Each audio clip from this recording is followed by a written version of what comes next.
পাইফাইয়া হামবাই মায়া ফারু তিনি করঙ্গি ছড়ানি মোম market stall বিশাল জনসংখ্যা পাইলে মজা নির্মাণ দাবি আমি জানি না এখানকার স্থানীয় যারা আমাদের সমর্থকরা আছেন আপনারা কি শুনতে চান আমাদের থেকে। আমাদের একটাই বার্তা, গ্রেটার ত্রিপুরাল্যান্ডের ভেতরে যে কোনো সম্প্রদায়ের লোক, যে কোনো ধর্মের লোক আমাদের একসঙ্গে থাকতে হবে। আমি জানি আমি এই কথা বললে অনেকে বলবে অনিমেষ বাবু এবং ত্রিপুরা মথাই কথা কি করে বলে।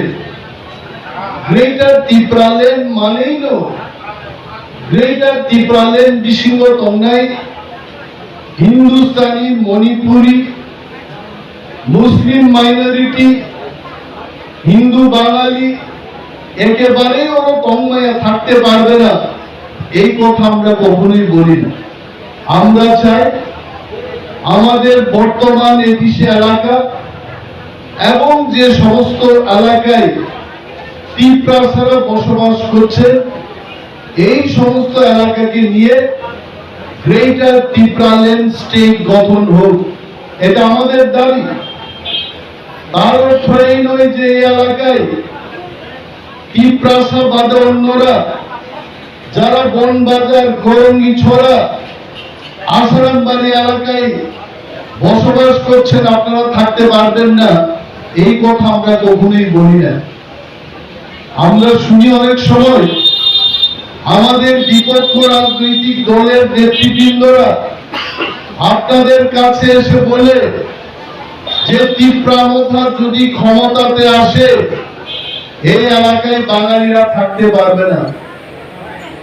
তাদের কাছে আমাদের প্রশ্ন, এডিসি দখলের আগেও তারা সেই কথা বলেছে, তখনও বলতো এডিসিতে যদি ত্রিপুরা মথায় ক্ষমতায় আসে এডিসি এলাকায় বাঙালিরা থাকতে পারবে না। আজকে 16 মাস পেরিয়ে গেছে, এই 16 মাসের মধ্যে বাঙালি অংশের ভাই এবং বোনেরা আপনারা বলুন আপনাদের উপর কি অত্যাচার হয়েছে। বরঞ্চ আমরা বলব গত 38 বছর ধরে এইখানে যেভাবে আপনারা শোষিত বঞ্চিত, আমরা ত্রিপুরা মথা আসার পর এই এলাকার প্রত্যেকটি জনগণ আজকে সুরক্ষিত। কে আপনাদের তাড়িয়ে দেবে এখান থেকে? গ্রেটার ত্রিপুরাল্যান্ডের দাবিকে যদি আপনারা সমর্থন করে এগিয়ে আসেন ত্রিপুরা মথার সাথে আপনাদের কোনো বিরোধ থাকবে না। কিন্তু এই এখনকার যে পরিস্থিতিতে ত্রিপুরা মথার যে দাবি সেই দাবিকে সমর্থন করে আমাদের স্টেট রুট গঠন করতে হবে। আমি জানি যে বিজেপি আসারামবাড়ির কতিপয় লিডার এইখানে এসে বলবে ত্রিপুরা মথায় যোগদান দেওয়া চলবে না, বিজেপি ক্ষমতায় আসছে। আমরা জোর গলায় বলবো ত্রিপুরা মথা ছাড়া ত্রিপুরা রাজ্যে কোন রাজনৈতিক দল আগামী 2023 সালে ক্ষমতা দখল করতে পারবে না। এটা হচ্ছে কথা, এটা আমার কথা না। বিজেপির সর্বভারতীয় সভাপতি জেপি নড্ডা খুলনায় যখন এসছেন তখন বিজেপির টার্গেট ছিল 40,000 লোক জমায়েত করা। এদিকে আমার কথা, এখানে শ্রীমদ দাস আছে, এই আসারামবাড়ি বাজারের সংলগ্ন এলাকায় শ্রীমদ দাস, আগে সে কংগ্রেস পার্টি করত। শ্রীমদ দাসকেও জিজ্ঞেস করতে পারেন আপনারা। বিজেপির টার্গেট ছিল 40,000 লোক জমায়েত করা। 1.5 কোটি টাকা খরচ করার পরও বিজেপি সেখানে 4,000 লোকের সমাবেশ করতে পারে নাই। সেই দিন থেকে রাজ্যের বিজেপি এবং কেন্দ্রের বিজেপি বুঝে গেছে আগামী দিন ত্রিপুরা মথা ছাড়া ত্রিপুরায় আর উপায় নেই। ত্রিপুরা মথায় ক্ষমতা দখল করি।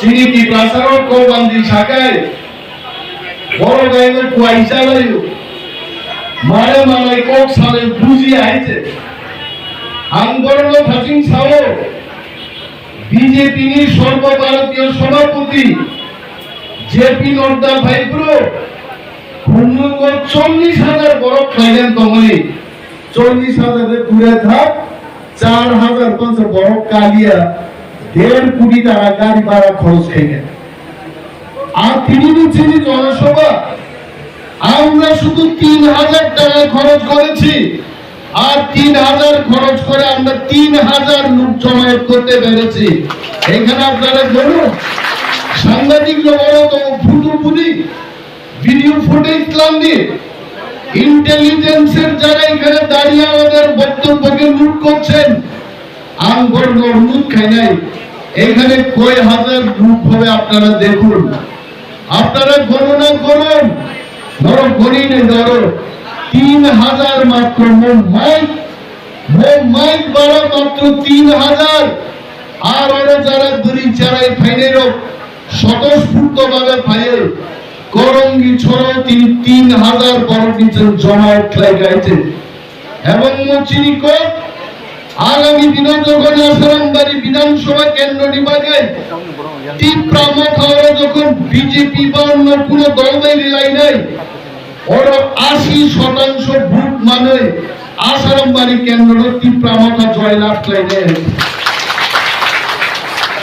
বিজেপি অল ইন্ডিয়া ও কটর পার্টি মানে নরেন্দ্র মোদী অমিত শাহ লিডার তঙ্গল প্রধানমন্ত্রী তঙ্গল কিন্তু তিনি ত্রিপুরাও বিজেপি শুধু মন্ত্রী নেতার মাইক খেপাই শুধু হুঙ্কার রূপ তিনি যারা ইউটিউব নাই তঙ্গল বিজেপি 1,000-2,000 আইটি সেবক সামন্তাঙ্গল লাইভ লাইনে দাও জুতা সিঙ্গর হইছে চিনিব লাইভ শুরু করে নাই তো মাইতে তারপর তিনি যারা বিজেপি খাই তীব্রামতান থানসানা হামজা গিয়া তীব্রাসাতে তার উপর অনেক বড় ফ্রাঙ্গাই শতকরা 2-3 জন যারা বিজেপি খাই কমেল জুতা সিঙ্গল ভুঙ্গে লাইভ চেতো যারা ফাইলের আগামী দিন ঘুরনাই বিজেপি ত্রিপুরার চোর 10টা শিল্পান জিনিসের মতো কোন ক্ষমতা করিকা একা তীব্রামত 35টা শীত দখল খাইলে 2,000 ক্ষমতা দখল খাই নাই আর দিনের ঘুরনাই তীব্রামত বিজেপি বড়